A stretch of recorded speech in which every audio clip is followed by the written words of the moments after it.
या बँकेतूनच अकाउंट खोला, तिथं शासनाचे पैसे येतील, असं म्हणण्याचं काय कारण असतं प्रत्येक वेळी?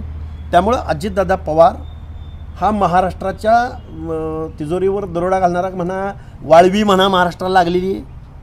लवकरात लवकर मुख्यमंत्री महोदय असंघाशी केला संघ आणि मग पुढं काय होतं हे तुम्हाला आता वेगळं सांगायची गरज नाही. यासाठीच पुण्याच्या पालकमंत्रीपदाचा हट्ट त्यांचा असा वारंवार असतो का? अरे पालकमंत्री सोडा, जे वित्त खातं आणि अर्थ खातं कशासाठी लागतं अजितदादा पवारांना नेहमी?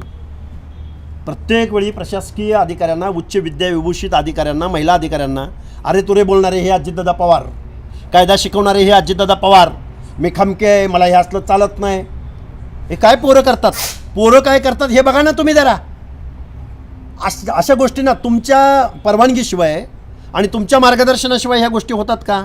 पुण्यामध्ये या जमिनीची मार्केट रेट, मार्केट व्हॅल्यू किती होते याचा विचार करणं आवश्यक आहे. त्यामुळं अजितदादा पवारांनी ऑफिस ऑफ प्रॉफिट निश्चित घेतलेला आहे. आपल्या कार्यालयाचा, आपल्या पदाचा दुरुपयोग निश्चित केलेला आहे.